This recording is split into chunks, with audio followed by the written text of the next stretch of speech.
শ্যামসুন্দর বারবার করে তার অধর সুধার দ্বারা বেণুর রন্ধ্রগুলোকে যেন পূর্ণ করতে চাইছে। কত আদর করে বেণুকে শ্যামসুন্দর তার অধর সুধা পান করাচ্ছেন, কিন্তু বেণু অন্তঃসার শূন্য বলে, বেণুর ভেতরে তো কিছু নাই, ফাঁকা, তাই বুঝি তার ছিদ্রগুলো বন্ধ হচ্ছে না, পূর্ণ হচ্ছে না।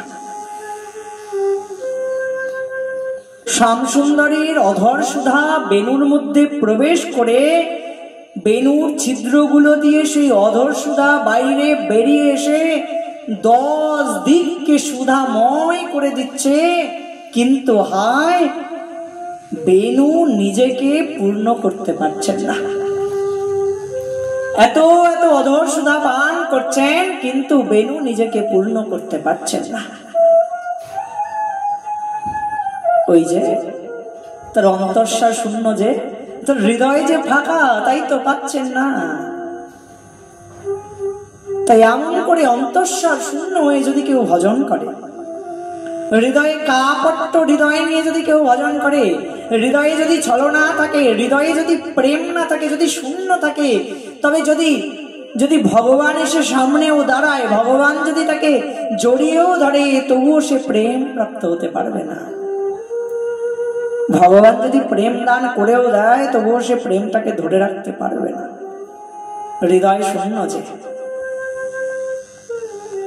বংশীর মতন দশা হবে তার। অত অত অধর সুধা পান করেও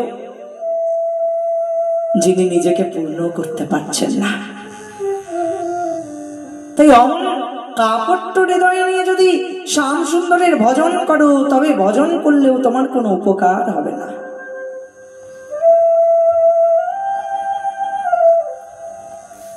তাই আগে হৃদয়কে সাজাতে হবে, আগে হৃদয়কে সুন্দর করে সাজাও।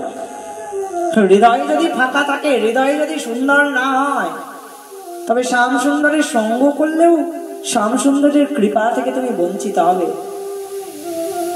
তাই আগে হৃদয়কে সাজাও, হৃদয়কে তৈরি করো। বাইরের সাজ বাইরের লোক দেখবে, এটা সত্য, কিন্তু হৃদয়ের সাজ আমার হৃদয়নাথ দেখবে। তাই যত বেশি করে পারো নিজের হৃদয়কে সাজাও। কি দিয়ে হৃদয় সাজাবে? বাইরের কোনো আভূষণ দিয়ে হৃদয়কে সাজানো যাবে? বললেন না, না, না। নরোত্তম দাস ঠাকুর মহাশয় বললেন, বাইরের কোনো আভূষণ দিয়ে হৃদয়কে সাজানো যাবে না। হৃদয়কে সাজাতে হবে কি দিয়ে জানো? ভাব ও ভূষণা বলি অঙ্গ হি অঙ্গ বিরাজে। যত ভাবের ভূষণ আছে, সেই সব ভাবের ভূষণ দিয়ে হৃদয়কে সাজাও। আর একবার যদি ভাবের ভূষণ দিয়ে হৃদয়কে সুন্দর করে সাজাতে পারো, তবে শ্যাম সুন্দর তোমার কাছে ছুটে আসবে। শ্যাম সুন্দর তোমার হৃদয়ে এসে আটকা পড়ে যাবেন, এটা তুমি জেনে রেখো।